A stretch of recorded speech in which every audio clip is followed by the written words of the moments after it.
Salut à tous, j'espère que vous allez bien. Cette vidéo aujourd'hui a pour but de parler de quelque chose que j'entends assez régulièrement qui est grosso modo je ne veux pas gérer mon argent, je ne veux pas m'en occuper, je veux trouver quelqu'un qui va tout gérer pour moi, je ne suis pas un financier, je ne sais pas faire, je ne suis pas doué pour ça, voilà. Alors, sur l'aspect je vais prendre quelqu'un et il va trouver une solution en fin de compte où je vais avoir quelqu'un qui va tout gérer pour moi. Donc souvent ça s'adresse quand même à des gens qui ont un minimum d'argent à placer, donc potentiellement une banque privée.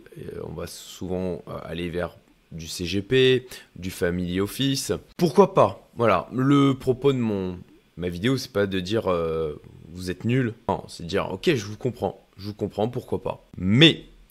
Mais moi, ce qui me dérange avec ce genre d'affirmation, ce genre de positionnement, c'est que c'est souvent fait par défaut, en fait. C'est un choix par ignorance. Et un choix qui est fait parce qu'on n'a aucune connaissance de tous les autres chemins qui sont possibles. Est-ce que c'est vraiment un choix, au final? Donc, cette vidéo, elle est faite pour ceux qui sont disposés et capables de réviser leur position, si vous avez l'esprit suffisamment ouvert, et aussi si vous êtes disposé à changer vos croyances. Je pense bien comprendre en fait ce positionnement de dire non, c'est pas mon problème, je veux pas m'en occuper, je veux pas avoir le gérer, parce que j'ai été aussi à votre place. Et d'ailleurs, si vous voulez aller plus loin, si du coup cette vidéo vous aura fait réfléchir, à savoir que j'ai une proposition pour vous à la fin de celle-ci. Alors, par rapport à ce positionnement de dire j'ai du capital, j'ai de l'argent, mais je veux le confier à quelqu'un et je veux pas en entendre parler, je veux pas me pencher dessus, je veux pas savoir comment ça fonctionne, je veux pas m'intéresser aux produits financiers. Ok, pourquoi pas encore une fois. Néanmoins, comme je disais, moi souvent les gens qui ont ce positionnement, je note en fait ce que j'appellerais une incohérence comportementale.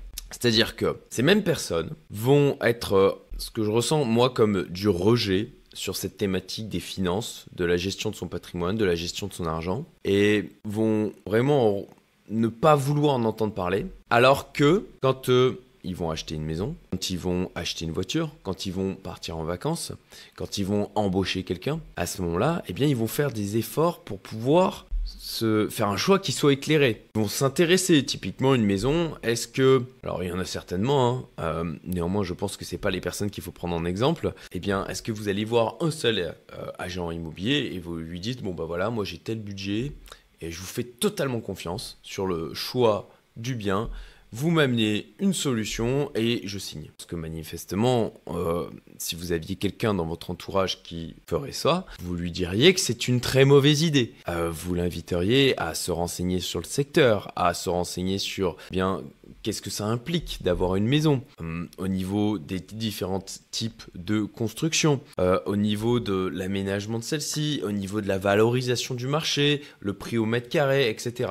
De la même manière, quand vous voulez acheter une voiture, bien souvent vous allez réfléchir à votre besoin, vous allez réfléchir à votre utilisation, vous dire est-ce que je vais partir sur de l'essence, du diesel, de l'électrique, vous allez vous demander qu'est-ce qui vous ferait plaisir aussi, vous allez comparer les modèles, vous allez aller voir plusieurs concessionnaires, partir à vacances de la même manière, vous allez réfléchir à ce projet, réfléchir à où est-ce que vous allez aller, comparer les hôtels, comparer les prix, regarder les différents trajets, regarder ce que vont vous proposer les différentes compagnies aériennes. Et en tout cas, moi en fait ce qui me choque souvent, c'est quand j'entends ce type de positionnement à nouveau de la part d'entrepreneurs. Alors que c'est des gens qui ont l'habitude d'embaucher des gens. Et ils comprennent bien quand même que, et d'ailleurs ils font le taf, en tout cas pour ceux qui réussissent, de s'intéresser aux tâches que vont avoir à mener leurs collaborateurs de manière à pouvoir faire un choix éclairé en termes d'embauche.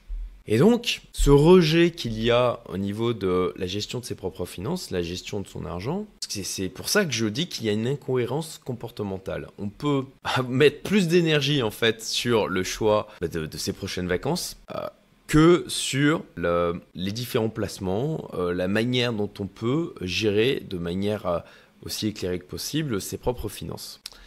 Et de la même manière, pourquoi pas dire ok, je confie tout à quelqu'un, mais de le faire en mode là, je me mets des œillères et je fais une totale confiance, alors que on ne fait pas ça pour des choses que j'ai évoquées, là, comme une maison, une voiture, des vacances, embaucher quelqu'un, je ne crois pas que la gestion de son patrimoine et la gestion de son argent ait une importance moins élevée et un impact moins important que le fait de partir en vacances. Vous jugerez, hein.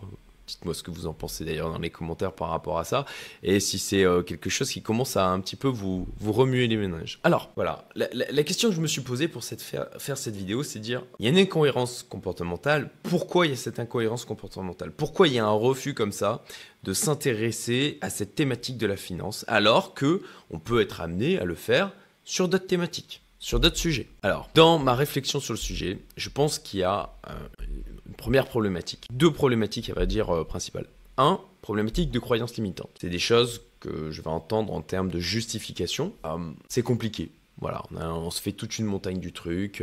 On a l'impression que c'est vraiment un monde ultra complexe. C'est mystérieux aussi. Il y a une espèce de... Un peu comme moi qui ai une origine technique, hein, puisque à l'origine j'étais développeur informatique, développeur web. Bien, j'ai souvent vu ça, des clients ou des personnes avec lesquelles j'étais amené à travailler. Avec un côté, on avait l'impression que la technique qu'on faisait au niveau du développement, ça relevait un peu de la magie, quoi. C'était un peu mystérieux. Et j'ai le même sentiment quand je parle avec des personnes qui sont comme ça en retrait complet par rapport à la notion de gestion de patrimoine et la gestion d'argent. Il y avait vraiment un aspect quasi mystique pour eux, quoi. Faire de l'argent avec de l'argent, c'est limite magique, quoi. Ça prend trop de temps aussi, pour moi c'est une croyance limitante. On va en parler un peu plus loin dans cette vidéo, mais en fait vous avez tout un champ des possibles. C'est pas binaire, c'est pas 0 ou 1, c'est pas ok, je m'en occupe pas du tout ou je ne fais que ça, d'accord? Et ça, c'est malheureusement un défaut de l'être humain, d'une manière générale, c'est qu'on prend des raccourcis parce que c'est confortable de faire ça et ça simplifie, ça nous prend moins d'énergie pour réfléchir tout simplement. Et on va y venir un peu plus loin dans la vidéo. Donc voilà, cette croyance limitante de ça prend trop de temps, j'ai mieux à faire. Alors ça aussi, on va l'évoquer un peu plus loin dans la vidéo. Je peux comprendre effectivement qu'on souhaite mettre son focus sur des choses où on voit des résultats, où on pense être plus efficace là-dessus, plus efficient, plutôt que sur cette notion de gestion de patrimoine, mais je vais revenir aussi sur ce sujet. Donc tout un ensemble de croyances limitantes et potentiellement en fait un rapport à l'argent qui est difficile. Voilà.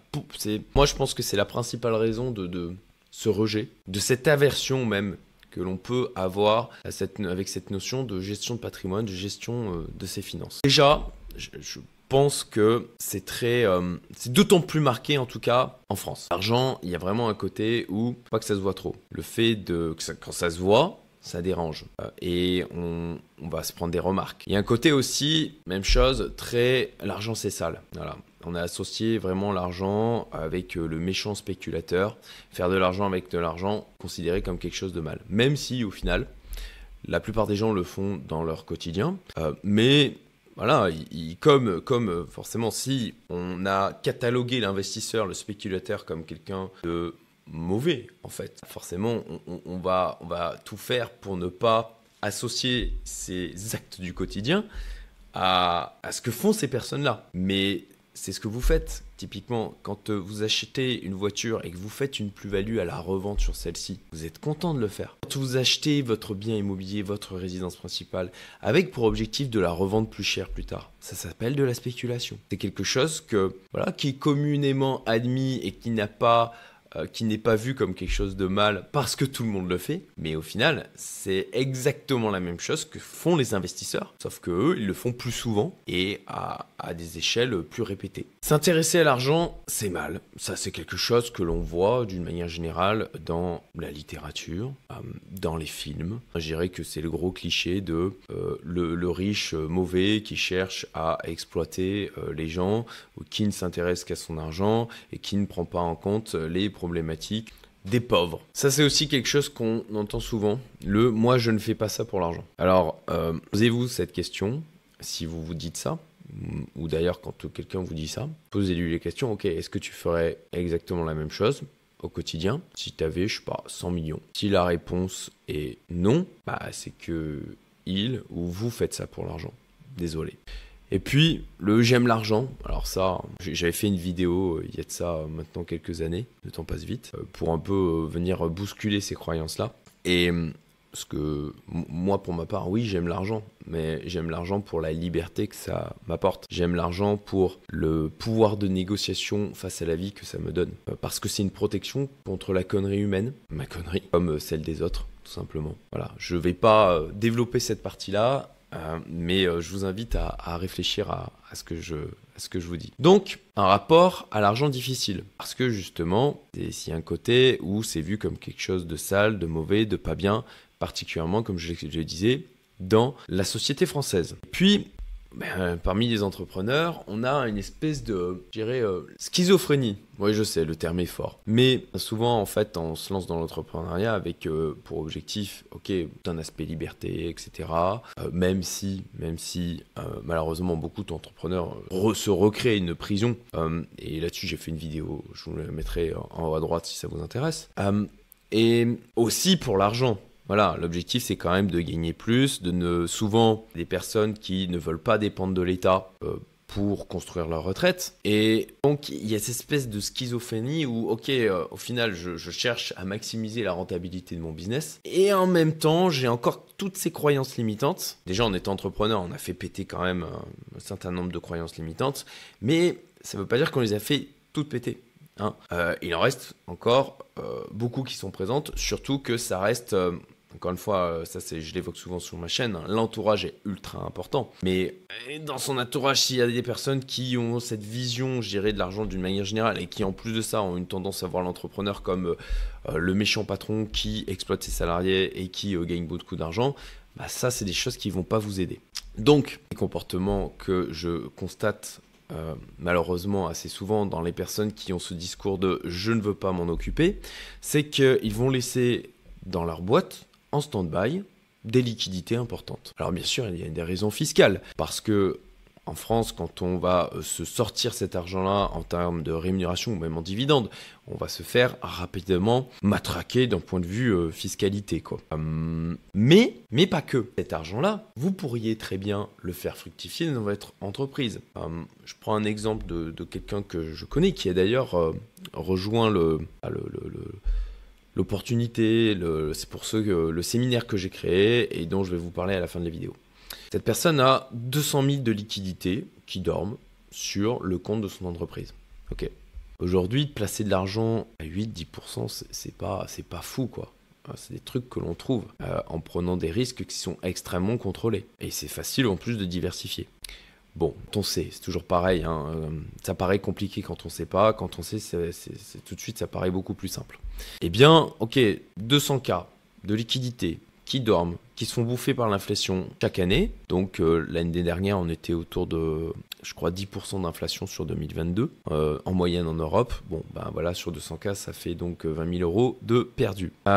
Ok, juste en les plaçant là, à 10%, on va garder juste le pouvoir d'achat de cet argent-là. Et 10% sur 200 000 euros, ça fait 20 000 euros. 20 000 euros que l'on aura généré sans avoir eu de ressources humaines, sans avoir eu besoin d'aller chercher des clients supplémentaires. Juste en plaçant judicieusement cet argent. Et donc, pourquoi ces personnes-là gardent de l'argent? Pourquoi ils gardent toutes ces liquidités dans l'entreprise? Pourquoi ils ne...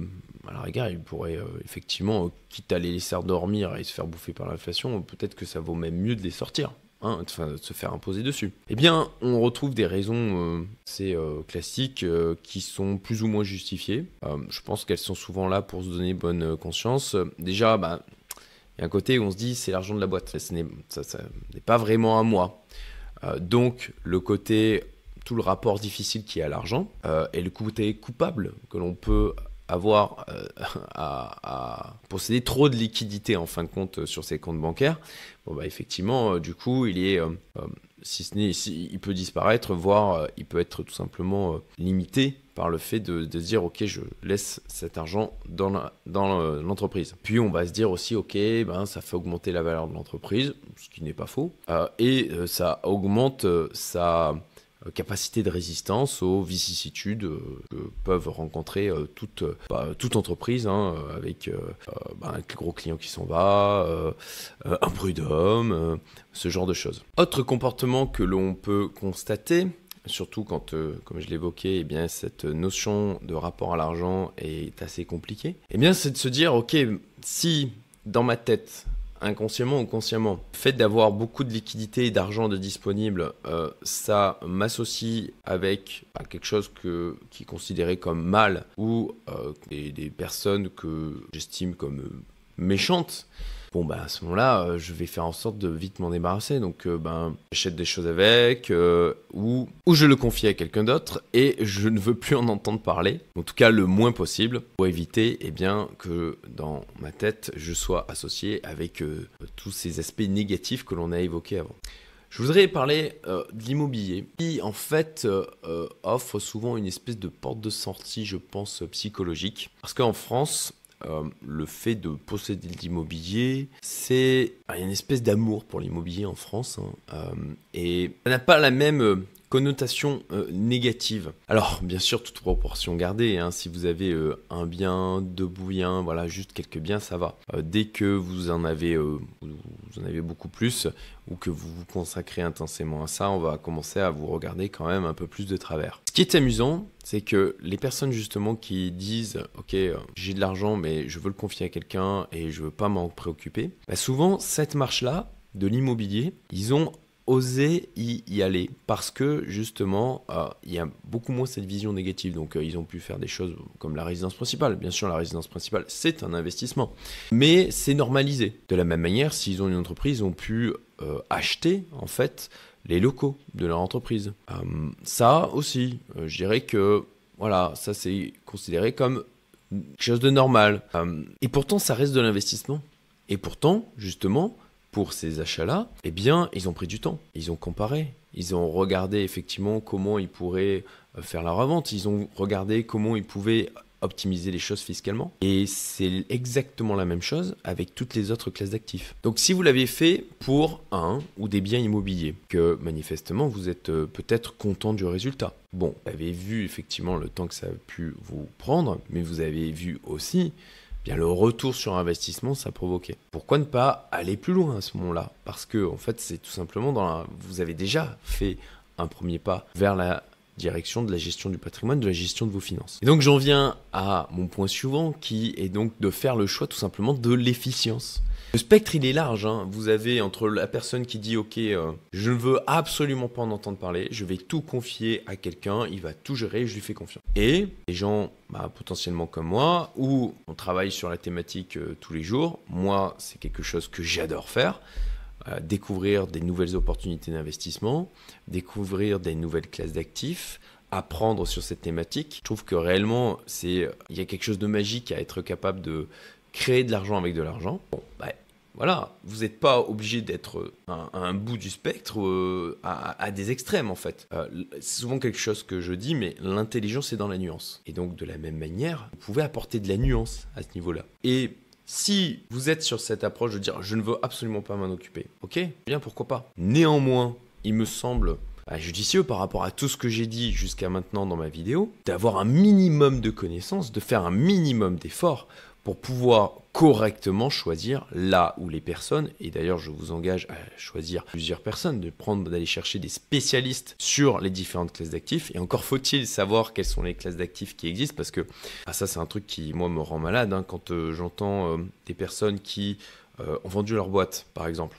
Un exemple que j'ai déjà croisé plusieurs fois, et qui sont allés voir le CGP que Tata Michel leur a conseillé, et qui leur a balancé des placements en assurance vie assez classiques, avec des rendements qui sont dégueulasses. Je suis désolé du terme que j'utilise, mais c'est pourtant la vérité. Avec des risques qui ne sont pas anodins, des problèmes de liquidité aussi pour récupérer cet argent. Bon, il existe autre chose que des assurances vie, du Pinel et des SCPI. Vous n'êtes donc pas obligé de devenir un expert dans le domaine. Vous pouvez déjà acquérir un minimum de connaissances, loi de Pareto, ok. 20% d'efforts pour 80% des résultats. Savoir, ok, comment ça fonctionne d'une manière générale un investissement. Quelle classe d'actifs il existe d'une manière générale, parce qu'il en existe pléthore en fait. Quels sont les risques universels qui existent en fait sur toutes les classes d'actifs? Les bonnes pratiques de base de protection de son patrimoine. Comment fonctionne un rendement? Donc l'avantage de s'y intéresser un minimum, de comprendre comment globalement ça fonctionne, eh bien c'est déjà de déléguer de manière beaucoup plus éclairée. Donc s'intéresser, de toute façon vous le savez, quand vous allez confier un travail à quelqu'un, si vous ne comprenez absolument rien à ce que cette personne va faire, c'est la loterie quoi. Et le deuxième gros avantage que je vois de mon côté, c'est que c'est une compétence qui vous sera utile toute votre vie. Comprendre la gestion de l'argent, de son patrimoine, c'est quelque chose qui, quelles que soient les étapes de vos vies, c'est quelque chose que vous pourrez toujours utiliser, qui vous sera toujours utile. Et qui plus est, si vous avez des enfants, je pense que c'est une belle compétence à leur transmettre au plus jeune âge. Car en matière d'investissement, le temps est un allié monumental. Potentiellement, à cette étape de la vidéo, j'espère que je t'aurai au moins fait réfléchir sur ce sujet, te faire poser des questions.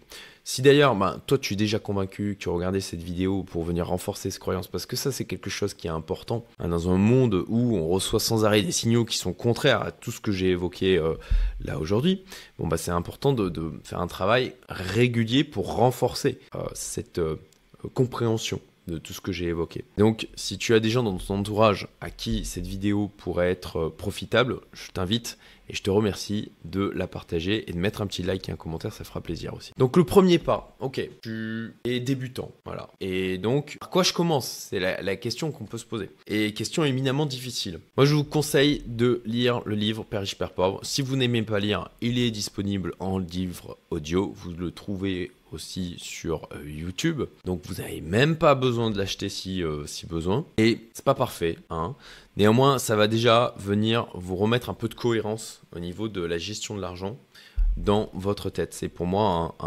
ça va créer un socle, et comme tout apprentissage, dans toute progression, il y a des idées qu'il y a à l'intérieur de ce livre que potentiellement, pour pouvoir passer à des étapes supérieures par la suite, il va falloir déconstruire, mais ça c'est normal, et c'est pour ça que certains le décrivent, mais c'est pas pour autant que pour moi ça reste un ouvrage de référence et qui a déjà changé la vie de centaines de milliers, si ce n'est de millions de personnes.